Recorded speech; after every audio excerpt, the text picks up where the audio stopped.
Hey students, let me try a video solution from your homework, one you are actually working on and maybe struggling along with, and apparently a few others are because I'm getting some questions here from number 24. But it says this: 2-point charges total 8 microcoulombs. All right, so maybe I'll just kind of visualize it and call one of them capital Q and the other one lowercase capital Q. I mean lower Q. Okay. But the fact that they say that Q plus little q tells me that that should be 8 microcoulombs. All right, so 2-point charges totaling 8 microcoulombs exert a repulsive force of 0.15.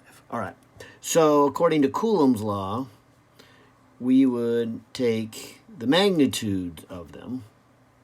Oh, and maybe I should make one a Q, capital Q, and one a lower q over r squared. And we would be the magnitude. And it says here, let me just make sure I get this right, repulsive force. Okay, now, the reason that's important then is I know that they have the same charge. They're either both positive or both negative. Now, the fact that they both add up together and give me a positive number means they must both be positive. So I can really simplify this equation by just writing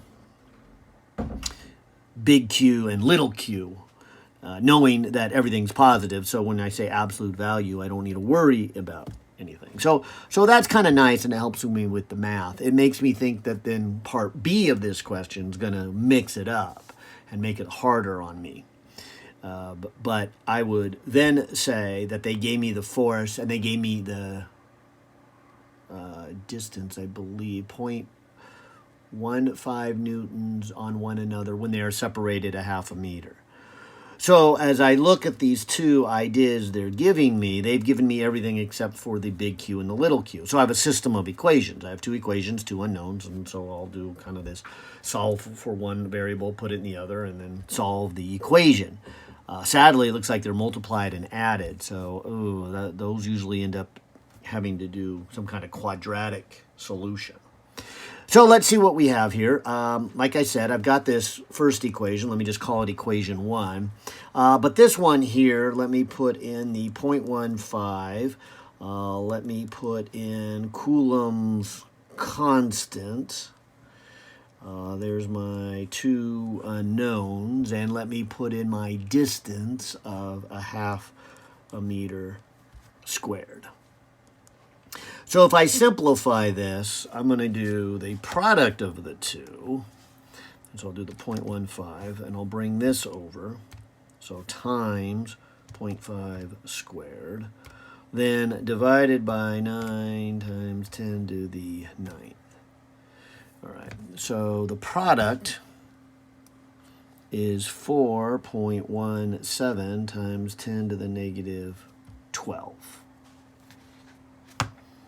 And if it'll be okay with you, I'm going to play a little game with the exponents. Why don't I write this as 4.17 times 10 to the minus 6 times 10 to the minus 6 q here. Because I kind of like this in the sense that these are probably in microcoulombs. See, they said they add together to be an 8. So if I take this as the microcoulomb part of it, then I'm really saying the 4.17 is what you get when you multiply the big Q by the little q, when the big Q and the little q are in microcoulombs. And then likewise, Q plus little q would equal 8 if you use units of microcoulombs. And I just didn't want to write out times 10 to the small number over and over again and put it into a quadratic equation. So I'm going to just write everything in units of microcoulombs. But I needed to be careful with that at the beginning because when I put in my force in newtons, and I guess I should double check, is that in newtons? Yeah. And that was in meters, and of course that's the base unit. So when I did that, this was in units of coulombs, and it then needed to be adjusted to be in units of microcoulombs. All right, so again, we're back to a math problem where we've got a system of equations. So let me go ahead and maybe solve this one for little q. So when I divide by capital Q, that's equal to little q. And let me put it into this equation. So I got capital Q plus 4.17 over little q, over the big Q, equals 8.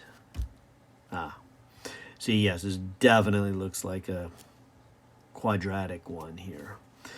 Because if I do something like this, I'll leave the 4.17 over capital Q, and then go 8 minus Q, and I bring this over. Then I can multiply the Q out, so that's 8Q minus Q squared equals 4.17. And then finally, if I move it back, that's capital Q squared minus 8Q plus 4.17 equals 0. Okay.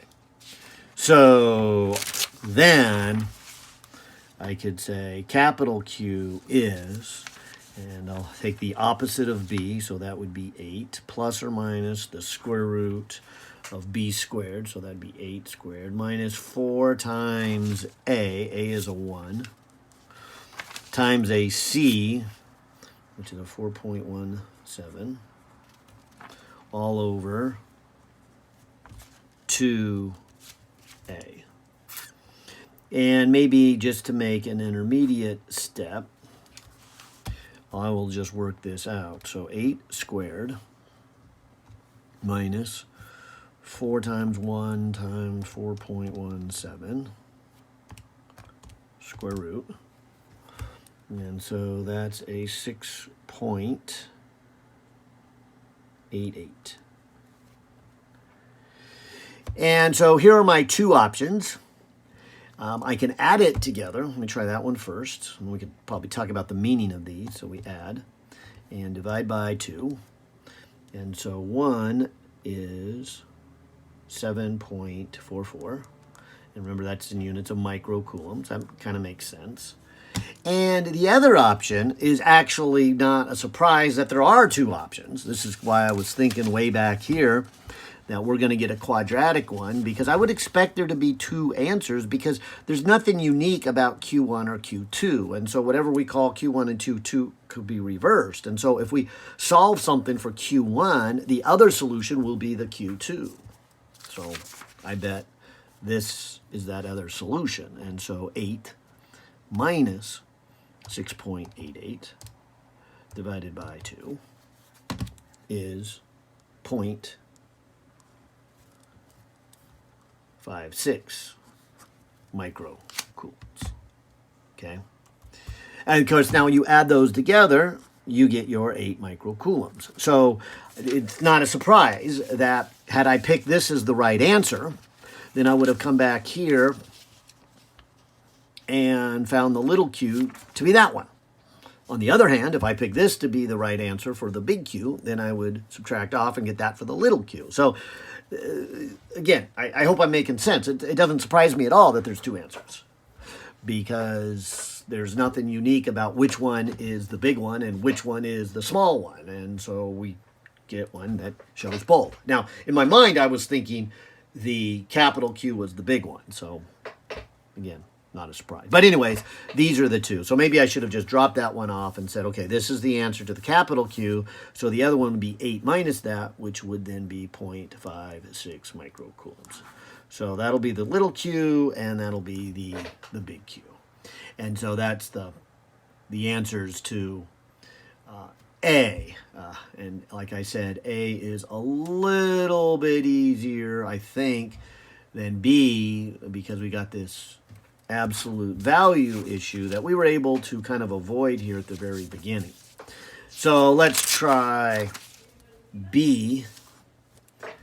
And the B says, what is the charge of each if the force is attractive? Okay. So if they're attractive, I think what they mean is it still adds to 8 microcoulombs. Okay.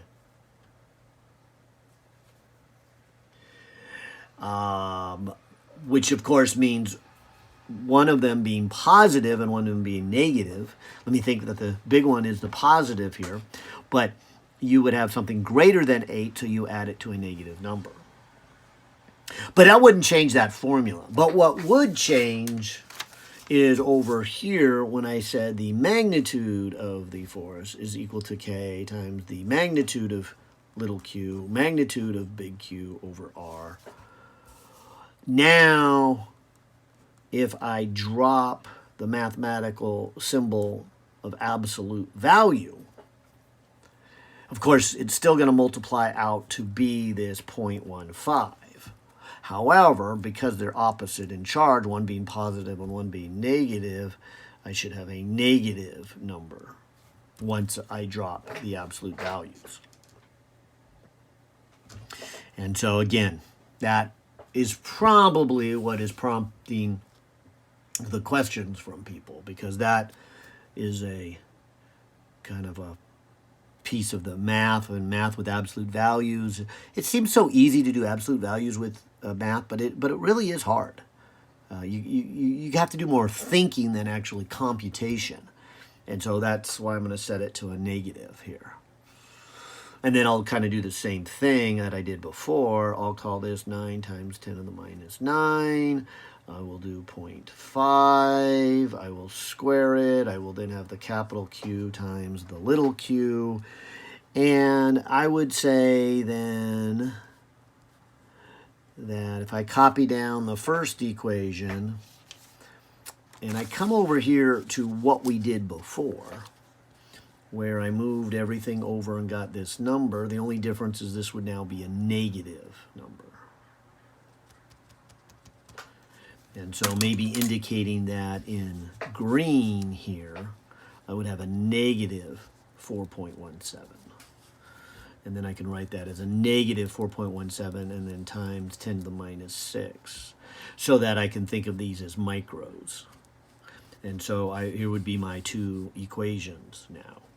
And they would be nearly the same. They would add to 8, but the product of them would be a negative number because one's positive and one's negative. So that's the main difference.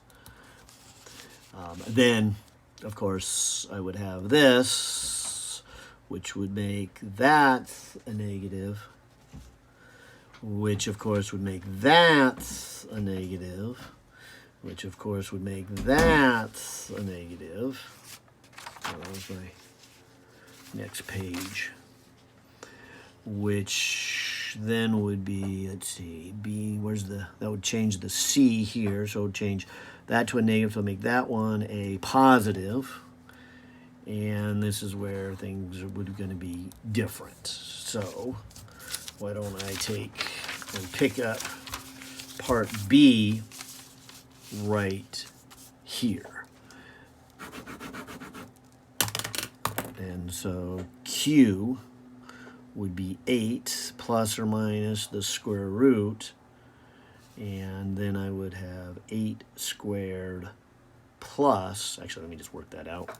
Okay, so this would be 8 squared plus 4 times 1 times 4.17, and then square root. And so this would be 8.98 over 2. Good. And now you can see the two answers, and one of them is a negative. I'll start with the plus one first. So this plus 8 divided by 2 would be 8.49 which of course means the other one must be 0.49. You can kind of see it. 8 minus this gives you a 98. 98 cut in half is 49. But I also know that the two have to add together, one being negative. So, and negative, sorry. And microcoulombs, yeah, microcoulombs. Good.